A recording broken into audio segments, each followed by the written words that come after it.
인간과 자연 생태계를 이어주는 연결고리 역할을 하는 300년생 느티나무가 있습니다.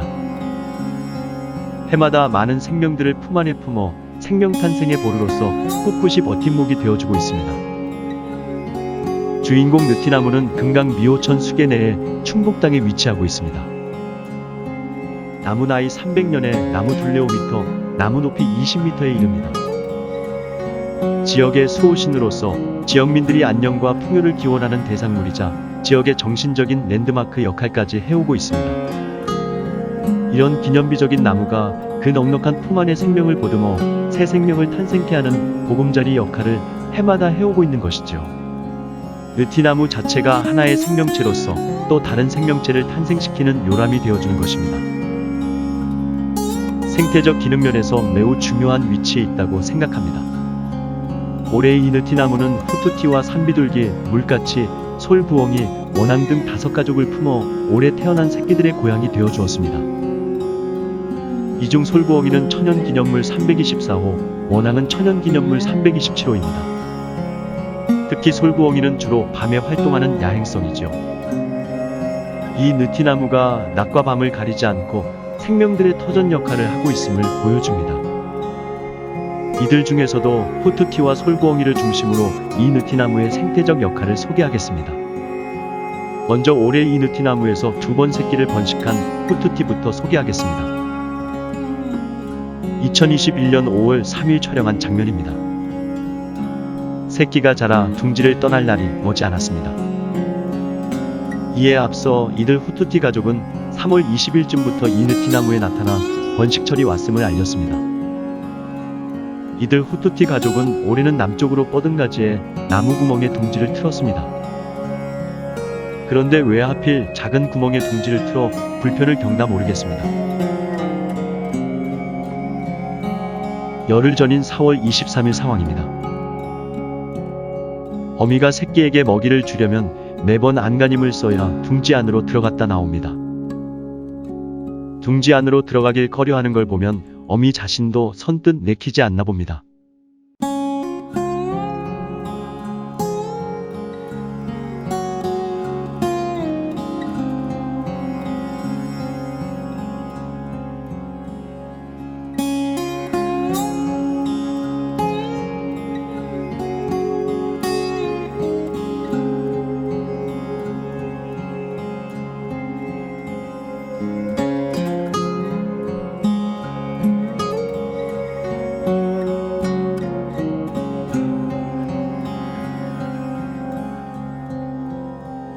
새끼도 불편을 겪습니다. 구멍 밖으로 머리를 내밀었다 집어넣는데 불편해 보입니다.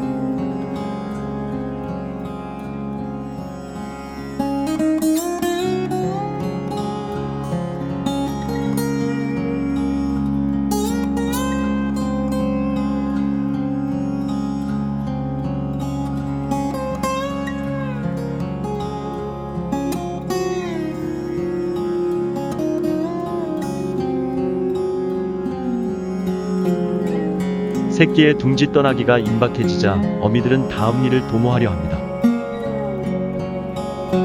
한 배의 새끼를 더 낳기 위해 먼저 낳은 새끼의 둥지 떠나기가 시작되기 전에 미리 짝짓기에 들어갑니다. 짝짓기는 2가지 유형이 있습니다. 하나는 수컷이 암컷에게 선물 공세를 하는 유형이고 다른 하나는 선물 없이 짝짓기만 하는 유형입니다. 먼저 수컷이 암컷에게 선물 공세를 하는 유형입니다. 방금 전 새끼에게 먹이를 물어다 준 암컷이 무언가를 기다리는 눈치입니다. 조금 있으니 수컷이 먹잇감을 물어다 새끼에게 주지 않고 암컷에게 줍니다. 그리고는 다시 어디론가 날아갑니다.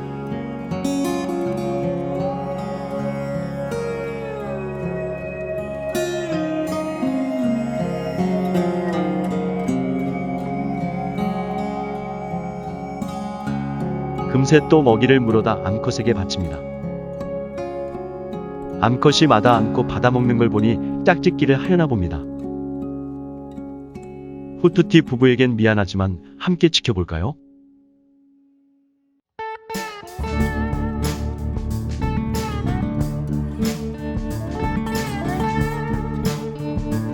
수컷이 이번엔 몸단장에 신경을 씁니다.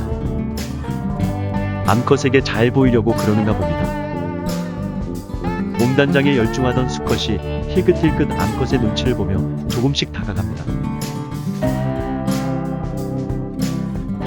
그리고는 짝짓기에 성공합니다.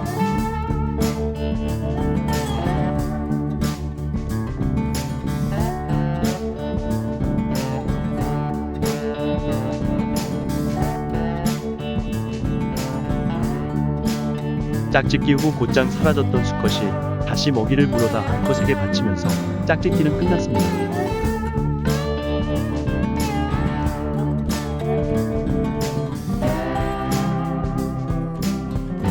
이번엔 선물 없는 짝짓기 상황입니다.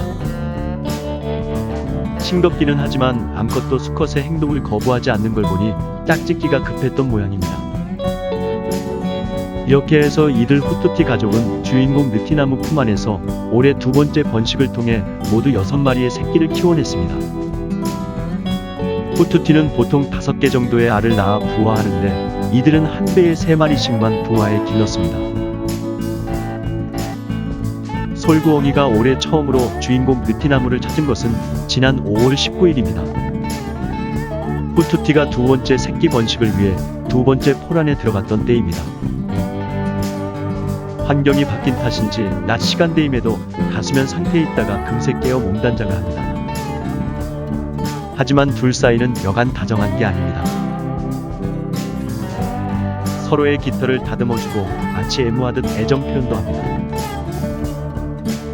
애정 표현은 왼쪽의 수컷이 보다 적극적입니다. 이들 솔부엉이는 둥지를 남쪽으로 뻗은 가지에 커다란 구멍에 틀었습니다.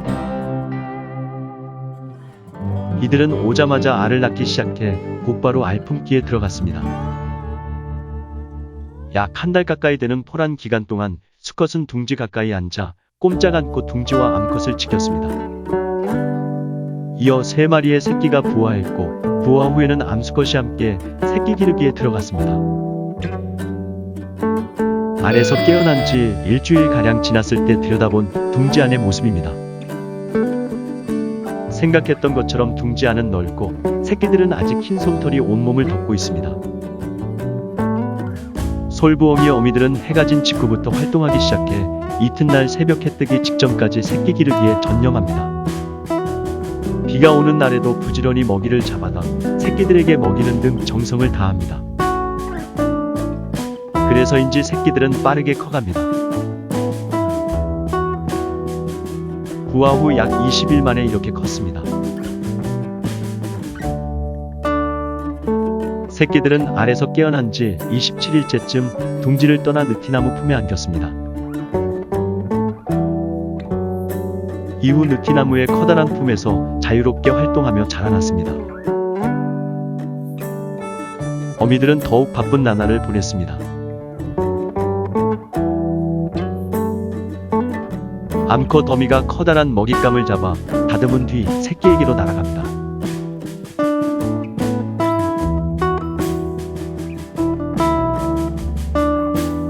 새끼는 한 발로 몸을 지탱한 채 다른 한 발로는 먹이를 받아들고 적당한 크기로 떼어 먹습니다.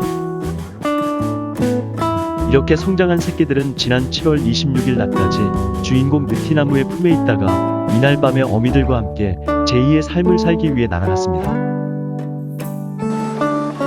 이처럼 주인공 느티나무는 올해도 많은 생명을 품어 새 생명을 탄생시킨 후 자연 생태계로 돌려보냈습니다.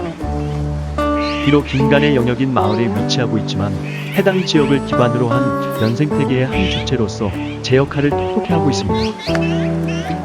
그 언저리에는 또 항상 동네 주민들이 있어 왔고 앞으로도 그럴 것입니다. 느티나무를 중심으로 자연과 인간이 공존의 끈을 이어가고 있습니다. 시청해주셔서 감사합니다.